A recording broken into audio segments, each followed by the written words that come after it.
Assalamu alaikum tout le monde. Aujourd'hui, c'est une vidéo straightforward. Je voulais juste partager un extrait de Hoda Kibasi, le livre pour lequel on a fait une revue avec Hassan Abbas sur la plateforme de FP92 TV. Et si jamais vous n'avez pas vu, euh, make sure that you see it. This book is amazing. Donc aujourd'hui, j'ai choisi un extrait. Comme le temps nous a manqué la dernière fois, on n'a pas pu le partager. Et du coup, j'ai choisi un extrait que j'ai choisi de vous lire en ourdou et ensuite de lire la traduction que j'ai fait en français. Et même si je sais, j'ai mangé des chawal, là, bune huए chawal. Et, et du coup, ma gorge gratte. Donc, je, je vous partagerai l'extrait. Donc, la traduction, c'est moi qui ai fait. Donc, il y a quelques fautes, sans doute. Mais je compte soit de me les pointer, soit, soit être bienveillant. Désolée d'écorcher vos oreilles. Donc, avec ça, on va pouvoir commencer l'extrait. Yes. Euh, donc, ça se passe ici. दोपहर हो चुकी थी। सूरज आसमान के बीचों बीच आ गया था। धूप की तमाज़त बढ़ गई थी। राजा और नौशा थके हुए थे। तेज धूप में कई मील चल कर आए थे। बुर्ज के अंदर पहुंचते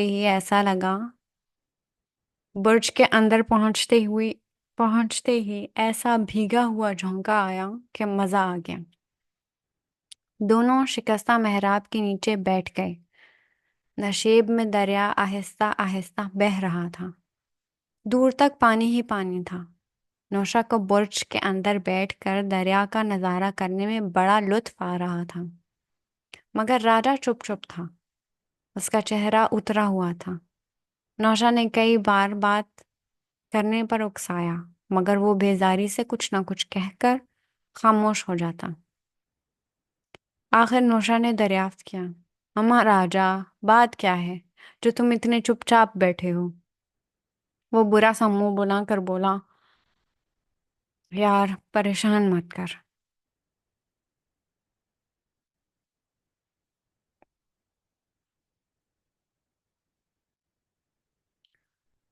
नौशा बाज ना आया। उसने करेद कर पूछा, आखिर हुआ क्या?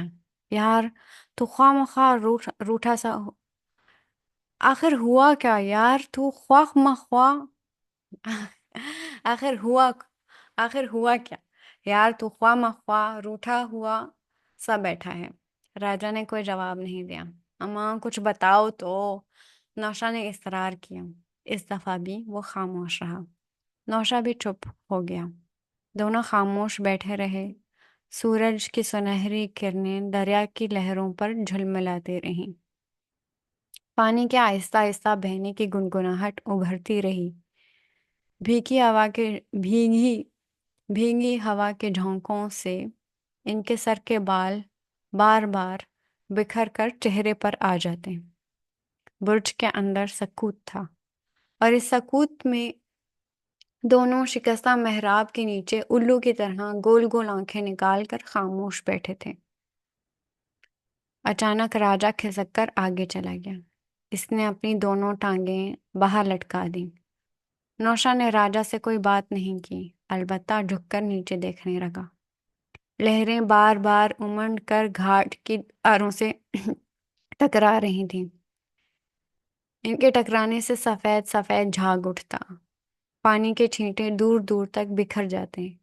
हर बार ऐसा शोर उठता जैसे कोई करह रहा हो, सिसकियां भर रहा हो। खौफ से इसका जिस्म लरज उठा। इसी वक्त लहरों के शोर में राजा की आवाज उभरी। वो कह रहा था, यार जी चाहता है मर जाऊं। नौशा ने सहमी हुई नजरों से राजा को देखा।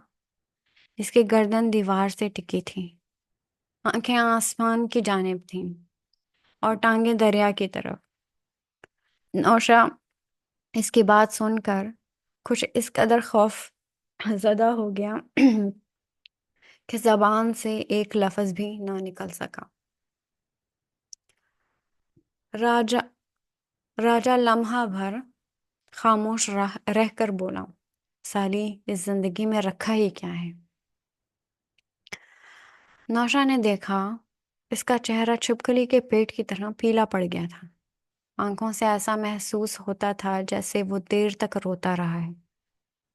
राजा ने गहरी सांस भरी और गर्दन झुकाकर नीचे देखने लगा। इसने इसने इसकी टांगें खिसक कर आगे बढ़ गई थीं। आधा धड़ बाहर लटक रहा था। नौशा ने झपट कर इसे दोनों हाथों से दबोच लिया। घबरा कर बोला, यार राजा तुझे हुआ हो क्या गया है। राजा ने कोई जवाब नहीं दिया। नौशा की गिरफ्त से खुद को छुड़ाने लगा। दोनों एक दूसरे के साथ गथ गए। राजा ने खफकी से कहा, नौशा मुझे छोड़ दे, मगर नौशा बाज ना आया। इसे अंदर की जानिब घसीट रहा था और राजा इसके गिरफ्त से आजाद होने की कोशिश कर रहा था। इसकी दोनों टांगें बाहर लटकी हुई जोर जोर से हिल रही थीं। नीचे दरिया की लहरें उभर उभर कर घाट की दीवार से टकराती। पानी उछल उछल कर दूर तक बिखर जाता। सतह आब पर सफेद सफेद झाग फैल जाता। हर बार इस तरह शोर शोर उठता जैसे कोई कराहते हुए हाय हाय करे। लहरी लहरें टकराती रहीं। शोर उभरता रहा। हाय हाय हाय।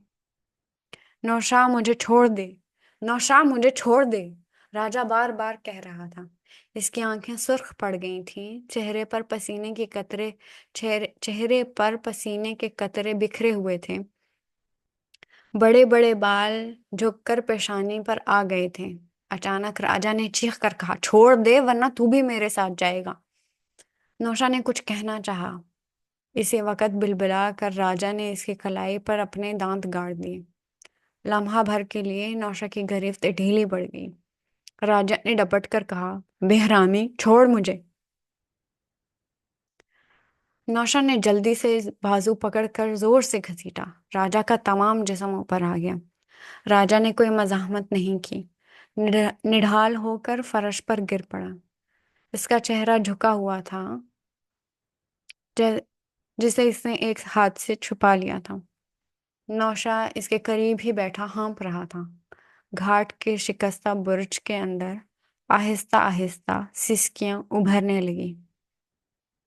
राजा फर्श पर पड़ा रो रहा था और वो देर तक रोता रहा।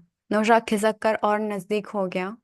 इसके बाज इसके बाजू को इसका बाजू झंझोड़ कर बोला, अबे कब तक इन औरतों की तरह रोता रहेगा। राजा ने कोई जवाब नहीं दिया। चेहरा हाथ से छुपाए सिसकियां भरता रहा।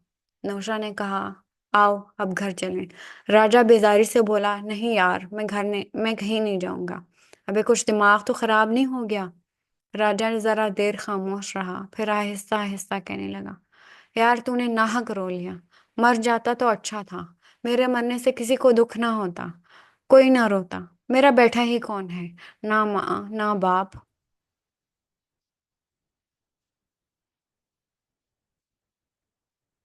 ना भाई ना बहन, कोई भी तो नहीं। और वो फूट फूट कर रोने लगा।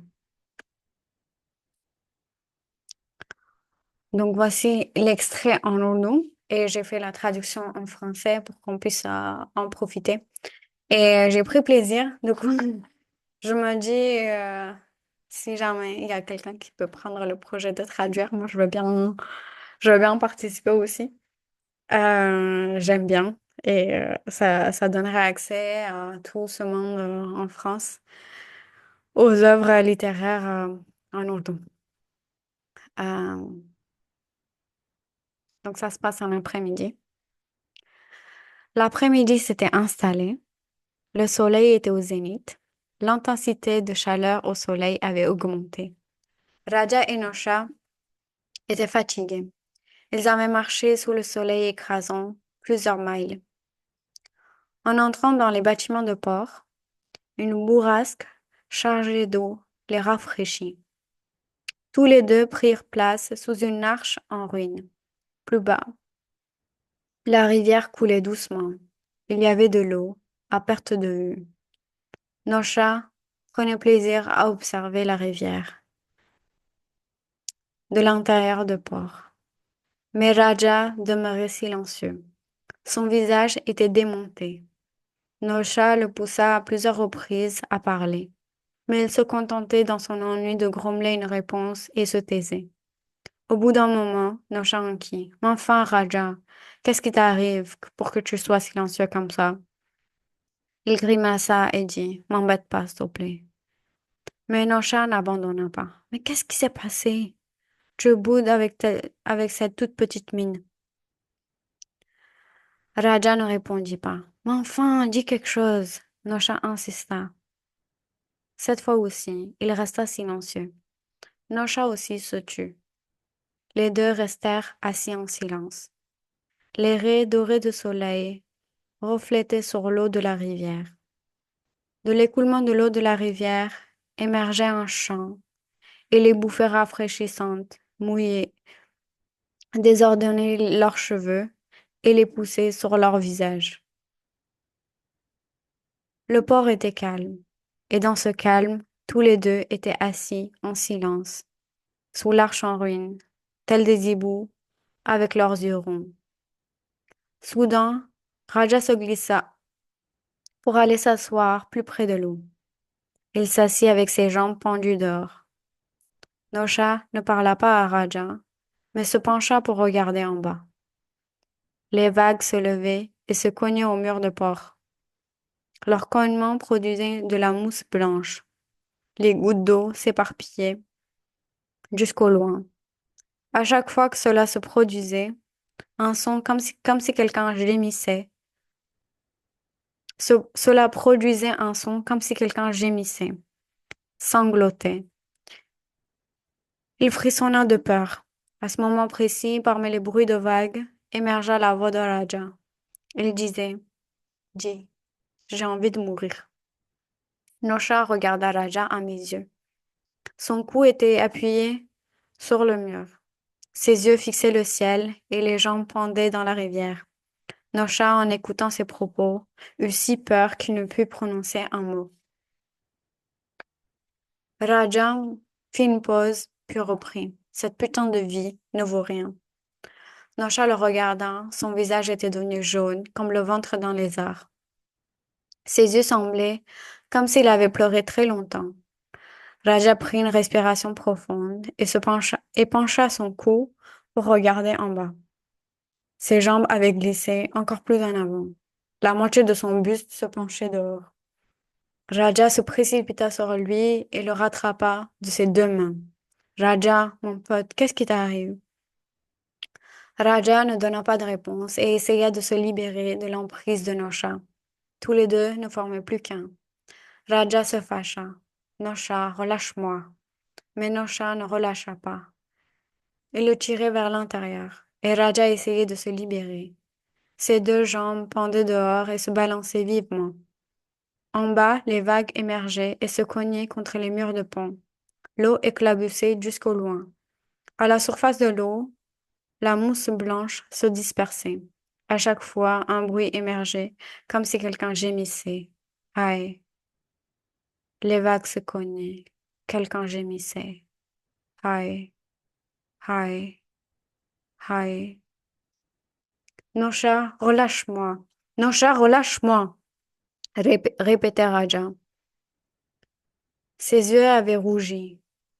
Son visage était couvert des gouttes de sueur. Ses longs cheveux étaient avancés sur son front. Ses longs cheveux s'étaient avancés sur son front. Soudain, Raja cria, lâche-moi, ou sinon tu vas y rester toi aussi. Raja voulut dire quelque chose. Au même moment, saoulé, Raja mordit son poignet à pleines dents. Le temps d'un instant, son emprise se relâchant un peu, Raja le gronda. Espèce de salaud, lâche-moi. Nosha le tira vite d'un bon coup par son bras. Tout son corps rentra à l'intérieur. Raja ne résista pas. Là, Il se laissa tomber par terre. Son visage était bas et il le cacha d'une main. Nosha était assis à côté de lui et reprenait son souffle. Sous le porche en ruine du pont émergèrent doucement les sanglots. Raja pleurait par terre. Il pleura longtemps. Ra- Nosha se glissa longtemps. Nosha se glissa encore plus près de lui et secoua sa main. Tu as encore pleuré longtemps comme des femmelettes? Raja ne donna aucune réponse. Le visage couvert, il continuait de sangloter. Nosha dit, viens, on rentre à la maison. Raja répondit résigné, non mon pote, je vais nulle part. Ta tête tourne pas au rond ou quoi? Ta tête ne tourne pas au rond ou quoi? Raja gronda. Raja garda le silence quelques instants, puis commença doucement. Nosha, tu m'as arrêté pour rien. Ma mort serait bienvenue. Personne n'aurait de la peine. Personne m'aurait pleuré. Qui m'attend de toute façon? Ni mère, ni père, ni frère, ni sœur. Personne n'est là. Et il pleura longtemps à larmes chaudes. Voici un extrait chargé d'émotions. Euh, et du coup, cette fois-ci, ces deux amis sont partis prendre l'air. Et ça aurait pu être un bon moment à la rivière. Et ça commence bien, ils sont à l'ombre, ils sont près des vagues et Nosha commence à y prendre plaisir. Mais dans ce silence, les émotions de Raja font surface et son ras-le-bol et il en a, il a envie de finir. Et, euh, et en fait, ce que j'aime beaucoup dans cet extrait, c'est que Nosha lui donne un safe space. Déjà, elle lui sauve la vie, il lui laisse pas tomber. Et puis, même il a rien à lui dire, en fait, il a rien à lui dire pour le rassurer, mais il le laisse pas tomber. Et il le tire vers l'arrière, vers la vie. Et euh, il lui donne cet espace, cet safe space pour pleurer. Et cette intimité où, très honnêtement, il dit il a pas envie de vivre. Et l'autre qui ne peut pas peut-être le comprendre. Mais en fait, qui n'est pas si loin de sa situation, hein. Il est aussi dans la précarité, il est aussi saoulé de la vie, mais arrive à le tirer vers l'arrière. Et du coup, pour toutes ces raisons-là, j'aime beaucoup cet extrait qui est juste intense et comme Nosha a des frissons, moi aussi j'ai des frissons et je n'arrive pas à imaginer euh, la peine et le vide que Raja a dû expérimenter à ce moment-là pour se dire c'est bon, je finis, je n'ai rien à faire. Et, euh, et si jamais vous passez par ces pensées-là, je pense qu'on y passe, je sais pas tous, mais beaucoup, on y passe. Mais gardez le moral. Et si vous avez envie de parler, vous avez un safe space. euh, et parlez-en à vos amis aussi. Parce que je pense que parler, ça libère. Et parler, ça peut vous donner d'autres aspects. Et c'est vrai qu'il y a des moments durs. Il y a des moments durs. Mais plus tôt dans la journée, j'écoutais une conférence et disait Allah vous teste. Mais c'est jamais pour vous détruire, c'est toujours euh, pour faire émerger Une personne qui sera beaucoup plus polie, qui sera beaucoup plus forte, qui sera meilleure.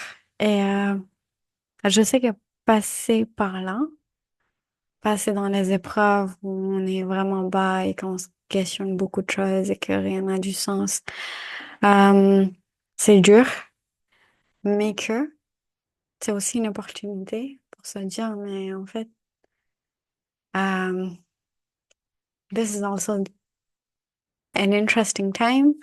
C'est une opportunité pour dire, mais en fait, là, je crois que j'entends une feuille pousser sur mon épaule, que je grandis un peu et que je découvre quelque chose que je connaissais pas. Et ces, ces moments d'épreuve nous forgent à, à aller de l'avant, avoir de l'espoir. Et c'est ce qu'on va essayer de faire. Merci de m'avoir écouté et à bientôt, Inch'Allah.